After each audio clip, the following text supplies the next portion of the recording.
Hi all. ഇന്നത്തെ divine message എന്താണെന്ന് നോക്കാം. ഭഗവാൻ ശ്രീകൃഷ്ണൻ നിങ്ങൾക്ക് എന്ത് മെസ്സേജാണ് തരുന്നതെന്ന് നോക്കാം. ഫസ്റ്റ് കിട്ടിയിരിക്കുന്ന കാർഡ് ദ ജോയ് ഓഫ് ഫ്രണ്ട്ഷിപ്പാണ്. അപ്പം നിങ്ങളുടെ ജീവിതത്തിൽ നിങ്ങളുടെ കൂടെ നിന്ന എല്ലാ സുഖദുഃഖങ്ങളിലും കൂടെ നിന്ന സുഹൃത്ത് ബന്ധങ്ങളെ ഒരിക്കലും മറക്കുകയോ അവഗണിക്കുകയോ ചെയ്യരുത് എന്നാണ് ഇവിടെ ഭഗവാൻ പറയുന്നത് കേട്ടോ. അപ്പോൾ നിങ്ങളുടെ സഹായത്തിനായി ഒരു ഫ്രണ്ട് നിങ്ങളോട് പറയാതെ കാത്തിരിക്കുന്നു എന്നാണ് ഇവിടെ ഭഗവാൻ പറയുന്നത്. ഇനി നിങ്ങൾക്ക് ഫ്രണ്ട്സ് ഒന്നും ഇല്ലെങ്കിൽ ഭഗവാനെ നിങ്ങളുടെ സ്വന്തം ഫ്രണ്ടായിട്ട് കരുതി എല്ലാ കാര്യങ്ങളും ഭഗവാനുമായി ഷെയർ ചെയ്യാം എന്നാണ് ഇവിടെ പറയുന്നത്. ഭഗവാൻ നിങ്ങൾക്ക് സപ്പോർട്ടും അതുപോലെ തന്നെ ഗൈഡൻസും തരുന്നതാണ് എന്നാണ് ഇവിടെ പറയുന്നത് കേട്ടോ. അപ്പോൾ നിങ്ങളുടെ ഫ്രണ്ട് സർക്കിൾ നന്നായിട്ട് കീപ്പ് ചെയ്യാൻ നോക്കുക, അവരുമായിട്ട് നല്ലൊരു റിലേഷൻ കീപ്പ് ചെയ്യാൻ നോക്കുക. ഭഗവാനോട് മെസ്സേജ് തരുന്നത് നിങ്ങളുടെ ഫ്രണ്ട് സർക്കിളിൽ ആരോ ഒരാൾക്ക് ഒരു ആവശ്യം, അത് നിങ്ങളുടെ ചിലപ്പോൾ നിങ്ങളുമായിട്ട് കമ്മ്യൂണിക്കേറ്റ് ചെയ്യാനായിരിക്കാം, അല്ലാതെ വേറെ എന്തെങ്കിലും സഹായത്തിനായിരിക്കാം. ഒരാൾക്ക് ഹെൽപ്പ് ആവശ്യമുണ്ട് എന്നാണ് ഇവിടെ മെസ്സേജ് കിട്ടുന്നത് കേട്ടോ.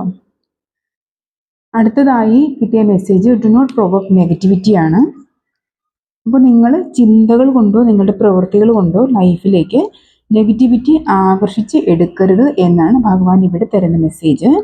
നിങ്ങളുടെ ചിന്തകളെയും പ്രവൃത്തികളെയും സസൂക്ഷ്മം ശ്രദ്ധിച്ച് അവയെ പോസിറ്റീവ് ആക്കാനുള്ള കാര്യങ്ങൾ നിങ്ങൾ ചെയ്യണം എന്നാണ് ഇവിടെ ഭഗവാൻ പറയുന്നത്. നെഗറ്റീവ് ചിന്തകൾ നിങ്ങൾ അറിയാതെ തന്നെ മാനിഫെസ്റ്റായി വന്ന് നിങ്ങളുടെ തന്നെ നാശത്തിന് അതൊരു കാരണമായേക്കാം എന്ന് ഇവിടെ പറയുന്നുണ്ട്. അതിനാൽ ഒന്ന് ശ്രദ്ധിക്കുക. അതുപോലെ തന്നെ കിംവദന്തികൾ പറയാതെയും അതിന് ചെവി കൊടുക്കാതെയും നോക്കുക. നിങ്ങൾ എടുത്തു ചാടി ദേഷ്യത്തിൽ സംസാരിക്കാതിരിക്കുക. അതുപോലെ ദേഷ്യത്തിൽ പ്രവർത്തിക്കാതെയും നോക്കുക. പിന്നെ മറ്റുള്ളവരെ ജഡ്ജ് ചെയ്യുന്ന തരത്തിലുള്ള കാര്യങ്ങൾക്കൊന്നും പോകാതിരിക്കുക. അങ്ങനെയുള്ള കാര്യങ്ങളിൽ നിന്ന് മാക്സിമം നിങ്ങൾ ഒഴിഞ്ഞു നിൽക്കുക എന്നാണ് ഇവിടെ ഭഗവാൻ പറയുന്നത്. നിങ്ങൾ ആ സമയത്ത് നിങ്ങളുടെ ആത്മീയ ചൈതന്യത്തെ കൈപിടിച്ച് മുന്നോട്ട് പോകുക എന്നാണ് ഇവിടെ ഭഗവാൻ നിങ്ങൾക്ക് മെസ്സേജ് തരുന്നത് കേട്ടോ. അടുത്തത് ന്യൂ ക്രിയേഷനാണ്. നിങ്ങൾക്ക് ചിലപ്പോൾ ഒരു യാത്രയൊക്കെ പോകേണ്ടി വന്നേക്കാം. അത് നിങ്ങളുടെ വർക്ക് റിലേറ്റഡ് ആയിട്ട് ഉള്ളൊരു യാത്രയായിരിക്കാം. നിങ്ങളപ്പോൾ നിങ്ങളുടെ വർക്കിന് വേണ്ടിയിട്ട് പ്രാർത്ഥിക്കുക. നിങ്ങൾ ചെയ്തുകൊണ്ടിരിക്കുന്ന വർക്ക് എന്താണോ അതിനു വേണ്ടി പ്രാർത്ഥിക്കുക. ഒരു പുതിയ തുടക്കം നിങ്ങൾക്ക് വേണ്ടി തയ്യാറാകുന്നുണ്ട് എന്നാണ് ഇവിടെ ഭഗവാൻ പറയുന്നത്. ആ ഒരു തുടക്കം എന്ന് പറയുന്നത് നിങ്ങളുടെ ലൈഫിലൊരു വലിയ മാറ്റം ഉണ്ടാക്കുന്ന തരത്തിലുള്ളൊരു മാറ്റമായിരിക്കും എന്നാണ് പറയുന്നത്. നിങ്ങൾക്കൊരു സ്ഥാനമാറ്റം തരുന്ന രീതിയിലുള്ളൊരു ഷിഫ്റ്റ് തന്നെ ആയിരിക്കും എന്നാണ് ഇവിടെ ഭഗവാൻ പറയുന്നത്. മറ്റുള്ളവർ അംഗീകരിക്കുന്ന രീതിയിലൊരു മുന്നേറ്റമാണ് ഇവിടെ വരുന്നത് എന്നിവിടെ ഭഗവാൻ മെസ്സേജ് തരുന്നുണ്ട്. നിങ്ങൾക്ക് വേണ്ടത് എന്താണോ അതിന് വേണ്ടിയിട്ട് ഇപ്പോൾ മാനിഫെസ്റ്റ് ചെയ്യുക എന്നുള്ള മെസ്സേജാണ് തരുന്നത്. ഇപ്പോൾ മാനിഫെസ്റ്റേഷൻ ഒക്കെ ചെയ്യാനുള്ള സമയമാണ്. നിങ്ങൾ അതിനു വേണ്ടി പ്രയത്നിക്കുക എന്നിവിടെ പറയുന്നുണ്ട്. ഒരു പുതിയ മൈൻഡ് സെറ്റ് ഉണ്ടാക്കിയെടുക്കുന്നതിന് ഭഗവാനെ പ്രാർത്ഥിക്കുകയും അതുപോലെ തന്നെ ഭഗവാന്റെ ഗൈഡൻസിന് വേണ്ടി അപേക്ഷിക്കുകയും ചെയ്യുക. പുതിയ ചില കാര്യങ്ങൾ നിങ്ങൾ എന്തെങ്കിലും മനസ്സിൽ കണ്ടുവച്ചിട്ടുള്ള എന്തെങ്കിലും കാര്യങ്ങൾ ഉണ്ടെങ്കിൽ അത് മടിച്ചു നിൽക്കാതെ തുടങ്ങൂ എന്നാണ് ഇവിടെ ഭഗവാൻ പറയുന്നത്. അതൊരു പുതിയ പ്രോജക്റ്റ് ആകാം, ഒരുപക്ഷെ നിങ്ങളുടെ ലൈഫിലെ ഒരു ടേണിംഗ് പോയിന്റ് ആയിട്ടുള്ള ഒരു തീരുമാനമാകാം, അതുപോലെ തന്നെ ക്രിയേറ്റീവ് ഐഡിയ, അങ്ങനെ എന്തുമാകാം.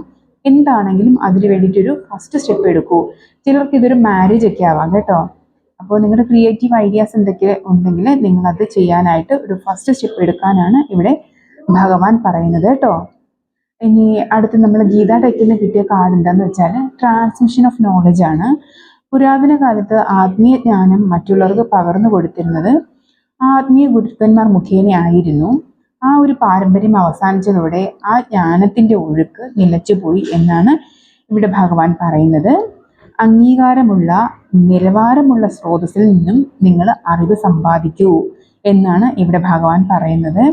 എല്ലാവരും ആത്മീയ ഗുരുക്കന്മാരല്ല, വിശ്വാസമുള്ളവരിൽ നിന്ന് മാത്രം നിങ്ങൾ അറിവ് സ്വീകരിക്കാനാണ് ഇവിടെ ഭഗവാൻ പറയുന്നത്. നിങ്ങൾ സത്യസന്ധരായ വിദ്യാർത്ഥികളാകാനും സത്യത്തെ അന്വേഷിച്ച് കണ്ടെത്താനുമാണ് ഇവിടെ ഭഗവാൻ പറയുന്നത്. അതുപോലെ നിങ്ങളുടെ ഈ അറിവന്വേഷിച്ചിട്ടുള്ള യാത്രയിൽ ചതിയിൽപ്പെടാതെ നോക്കാനും ഇവിടെ ഭഗവാൻ പറയുന്നുണ്ട്. നിങ്ങളുടെ ഗുരുക്കന്മാരെ ബഹുമാനിക്കുക എന്നുള്ളൊരു മെസ്സേജും ഇവിടെ പറയുന്നുണ്ട് കേട്ടോ. നിങ്ങൾക്ക് കിട്ടുന്ന അറിവ് മറ്റുള്ളവർ കൂടി പകർന്നു കൊടുക്കുക. അതിൻ്റെ ശരിയായ രീതിയിൽ തന്നെ പകർന്നു കൊടുക്കാനും ശ്രമിക്കുക എന്നുള്ളൊരു മെസ്സേജാണ് ഇവിടെ ഭഗവാൻ തരുന്നത്. അടുത്ത കാർഡ് നമുക്ക് കിട്ടിയത് ഫാദറാണ്.